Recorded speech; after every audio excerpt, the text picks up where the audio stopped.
Hi viewers, welcome to our channel. Sukesh Chandrashekhar ఆ మధ్య Delhi liquor స్కామ్లో కవిత గారు అరెస్ట్ అయినప్పుడు ఈయన జైలు నుండే ఆమెకు బహిరంగ లేఖ రాయడం చూసాం. సో ఇప్పుడు మళ్ళీ మరోసారి కూడా ఇంకో లేఖ రాశారంట. అసలు ఎందుకు ఈయన లేఖలు రాస్తున్నారు, ఇప్పుడు రాసిన లేఖలో ఏముంది? సో ఇదే అంశం మీద డిస్కస్ చేయడానికి ప్రజెంట్ మనతో పాటు సీనియర్ జర్నలిస్ట్ జగదేవ్ గారు ఉన్నారు. వారితో ఒకసారి డిస్కస్ చేద్దాం. సార్ నమస్కారం. సార్ నమస్తే. సార్, అప్పుడు కవిత గారు అరెస్ట్ అయినప్పుడు సుకేష్ చంద్రశేఖర్ లెటర్ రాయడం చూసాం. అప్పుడు చర్చల్లోకి వచ్చాడు. మళ్ళీ ఇప్పుడు మరోసారి లేఖ రాశాడంట కదా, మరి ఏం రాశాడు, అందులో ఏముంది, అసలు ఎందుకు ఏం లెటర్, ఏ విధంగా లెటర్ రాస్తున్నాడు సార్? వాస్తవానికి సుఖేష్ చంద్ర ఇదే ఢిల్లీ లెక్క స్కామ్లో ముందు అరెస్ట్ అయ్యి జైల్లో ఉన్న వ్యక్తి. ఆయనకి అంటే ఇప్పుడు బినామీలు వాళ్ళు ఎలా ఉంటారంటే, మీరు అబ్జర్వ్ చేయండి, సినిమాలో చూపించినట్టుగానే వాళ్ళొకడు వీళ్ళొకరు ఏదో ఒక పర్టికులర్గా ఒక సిమ్ తీసుకొని మాట్లాడుతుంటారు ఎవరికి తెలియకుండా. వీళ్ళు కూడా నాయకులు డైరెక్ట్గా మాట్లాడకుండా కింద అసిస్టెంట్ ద్వారా ఫోన్లు మాట్లాడించి చేస్తారు. చేయించినప్పుడు సార్ మనోడు ఎక్కడున్నాడు సరే వాళ్ళు తీసుకుని చెప్పమని ఇలా చేయమని మన సినిమాలో చూస్తుంటాం కదా, సేమ్ ఇక్కడ కూడా అదే జరుగుతుంటుంది, కొంచెం అటు ఇటుగా. అలా జరిగినప్పుడు ఏమవుతుందంటే, ఫస్ట్ కవిత గారు కూడా బినామీ ముందు దొరికారు కదా, బినామీ దొరికితేనే క్లియర్గా చెప్పేశాడు. సో ఈ బినామీ ఏదైతే మాట్లాడిస్తారో, బినామీ ద్వారా ఏదైతే చేపిస్తారో వాళ్ళు పేక మీద కత్తి పెట్టేసరికి వాళ్ళు మొత్తం కక్కేస్తారు. సో వాళ్ళు కూడా ఈ సుఖేష్ చంద్ర వీళ్ళతో మాట్లాడేటప్పుడు వాళ్ళు వ్యవహారాలు ఏముంటుంటే, మీకు ఎందుకు మా మేడం ఉన్నారు కదా, మా సార్ ఉన్నారు కదా, చూసుకుంటారని చెప్తారు. అలా చూసుకుంటా అని చెప్పినప్పుడు ఎప్పుడైతే దొరుకుతారో ఇంకా ఫోన్ సిమ్ బ్లాక్ అయిపోద్ది, రెస్పాండ్ అవ్వరు. సుఖేష్ చంద్ర ఏమోనబ్బా, చాలా మేబీ ఏదైనా పార్టీ మీటింగ్లో కలిసి ఉండొచ్చు, మాకు తెలియదు అన్నట్టు మాట్లాడతారు.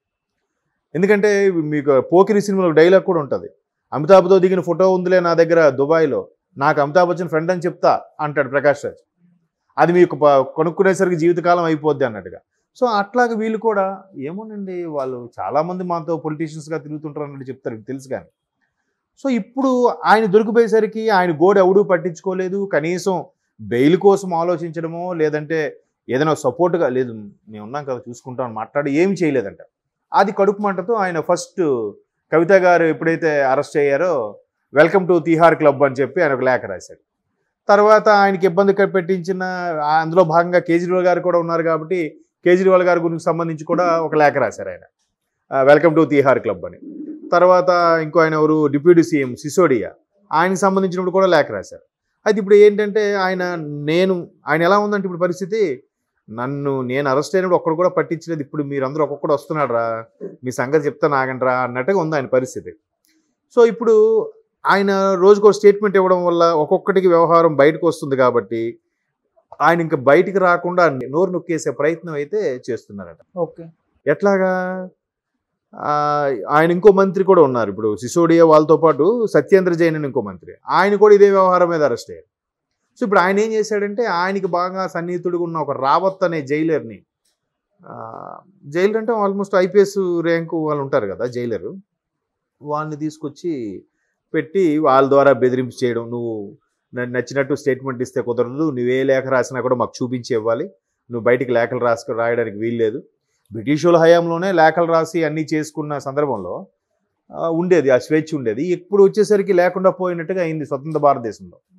సో మీరు లేఖలు రాయడానికి వీల్లేదు, ఎక్కడెక్కడ స్టేట్మెంట్ ఇవ్వడానికి లేదు అన్నట్టు కూడా ఈయనకి బెదిరింపు కాల్స్ వస్తున్నాయంట. అది కూడా ఎవరు, జైలు శాఖ మంత్రి ఎవరో గెహ్లాట్ అని ఎవరో ఉన్నారంట. సో ఆయన ద్వారా కూడా కొంతమంది జైలు అధికారులని బెదిరించడం, జైలు అధికారుల ద్వారా బెదిరించి ఆయనకి నోరునివ్వకుండా చేస్తున్నారు. కొన్ని రకాల మీరు ఎట్లా చేస్తే మీకు డార్క్ రూమ్ పనిష్మెంట్ ఇస్తామని, లేదంటే ఇప్పుడు జైలులో కూడా ఎలా ఉంటుందంటే, అంటే నాకు తెలిసిన మిత్రుడు ఒక జైలు శాఖలో పనిచేసే వ్యక్తి ఇప్పుడు రిటైర్ అయిపోయాడు అనుకోండి, అదే దాని నుంచి బయటకు వచ్చేసి ఇంకో గ్రూప్ 2 జాబ్ వచ్చిందని ఇప్పుడు ఆయన చెప్పేవాడు నాకు. ఎట్లా అంటే జైల్లో మన సినిమాలో చూపించినంతగా కఠినంగా ఏం ఉండదు. కూడదంటే ఎవరైతే తలతిక్కగా వ్యవహరించి బిహేవ్ చేస్తారో వాళ్ళకి సెపరేట్గా ఒక సింగిల్ రూమ్లో ఉంచుతారు. మరీ వినకపోతే అప్పుడు డార్క్ రూమ్లో పెడతారు. కానీ జనరల్గా ఎప్పుడు ఆ పరిస్థితే రాదంట, వాళ్ళకి సింగిల్గా ఉంచుతారు. అండ్ మోర్ ఓవర్ సినిమాలు చూపించినట్టుగా పనులు చేసుకుంటారు కదా, ఆ పనులు చేసుకోవడం వల్ల కూడా వాళ్ళకి జైల్లో ఉంటూ ఇన్కమ్ సోర్స్ జనరేట్ చేసే విధంగా జైలు శాఖ కల్పిస్తుంది. అట్లా ఆ విషయంలో చూస్తే మీకు రాజమండ్రి సెంట్రల్ జైలు చాలా అవార్డ్స్ కూడా గెలుచుకుంది. ఎలా అంటే అందులో ఉండే ముద్దాయిలు కూడా స్వచ్ఛందంగా పంటలు పండించడం, ఆ పంటల్ని అవుట్లెట్ ద్వారా అమ్మడం, వాళ్ళు సెపరేట్గా ఒక పెట్రోల్ బంక్ కూడా మెయింటైన్ చేస్తున్నారు జైలు శాఖ. ఆ జైలు శాఖ అందులో పనిచేసే వాళ్ళు కూడా నామకే వస్తే ఎవరైతే శిక్ష అనుభవిస్తుంటారో మంచిగా ఉన్న వాళ్ళు ఉంటారో వాళ్ళకే అక్కడ కేటాయించడం అవన్నీ చాలా బాగా చేస్తుంది అది. సో అలాగే ఎవరిని కూడా కఠినమైన నియమాలు పెట్టి కఠిన కారాగార శిక్ష అని అంటారు కదా, అట్లా ఏమి ఉండదు. కాకపోతే ఒకరిని ఉంచుతారు, ముగ్గురిని ఉంచుతారట ఒకే సెల్లో. బట్ ఇద్దరిని ఎప్పుడు ఒక సెల్లో ఉంచారట. ఒకరిని లేదా ముగ్గురు అంతకంటే ఎక్కువ మందిని ఉంచవచ్చు, కానీ ఇద్దరిని ఎప్పుడు ఒకే సెల్లో ఉంచకూడదట.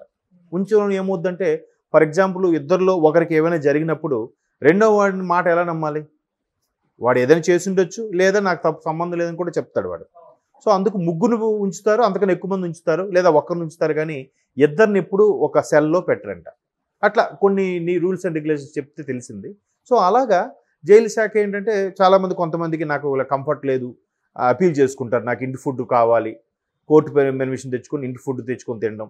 కొంతమందికి సెపరేట్గా నేను ఇంటి నుండి కంఫర్ట్స్ తెప్పించుకుంటాను, నాకు గదికి ఇట్లా ఫ్యాన్ అది లేదు, ప్రాబ్లం ఉంది కావాలి, లేదా బాగా వెంటిలేషన్ ఉన్న రూమ్ కావాలి.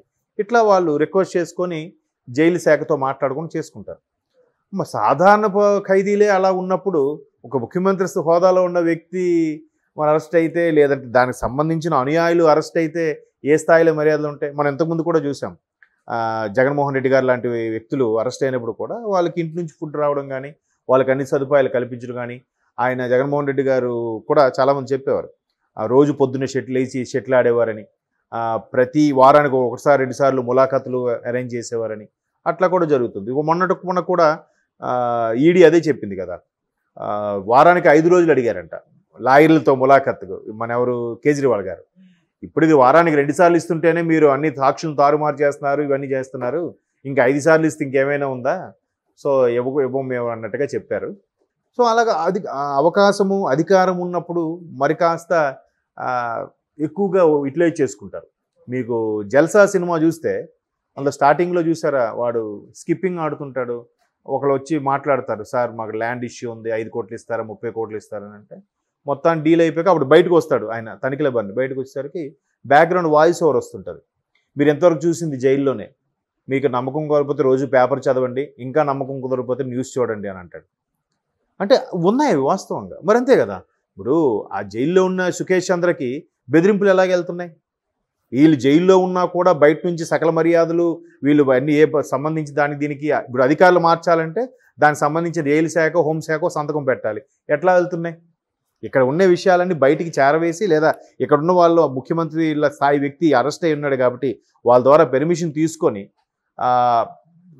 సంతకాలు పెట్టించారు కాబట్టి వాళ్ళకి నచ్చిన రావత్ అనే జైలర్ని అక్కడ రప్పించుకోగలిగారు. వాళ్ళకి నచ్చినట్టుగా అన్నీ చేసుకుంటున్నారు. సుకేష్ చంద్రకు కూడా ఇండైరెక్ట్గా వాళ్ళ ద్వారా వార్నింగ్ ఇప్పిస్తున్నారంట, మీరేం లేఖలు రాయడానికి వీలు లేదు, లేఖలు రాసినా మాకు చూపించాలి, లేదంటే ఎస్పెషల్లీ మీ స్టేట్మెంట్లు ఇవ్వకుండా ఉండండి అన్నట్టు. ఈ జర్నలిస్టులు కూడా వెళ్ళి ములాఖత్ అయ్యి సార్ ఏంటని అడుగుతుంటారు కదా, అడగచ్చు, వాళ్ళు పెర్మిషన్ లెటర్ తీసుకొని వెళ్ళి ఎవరినైనా కలవచ్చు. అలా కలవకుండా కూడా చేస్తున్నారంట. సో దానికి సంబంధించి కూడా ఆయన భయభ్రాంతులోనే నేను ఇలా చేస్తున్నారు, కొన్నాళ్ళకి నేను మాట్లాడతానంటే నా నోరు నొక్కేయడమే కాదు పీక నొక్కేసే అవకాశం కూడా ఉంది అన్నట్టుగా ఆయన వ్యక్తపరుస్తున్నాడు. ప్రజాస్వామ్యంలో చట్టాలు ఇవన్నీ చూస్తే రాను రాను ఏంటింత అంటే సామాన్యుడికి పరిస్థితి ఏంటి?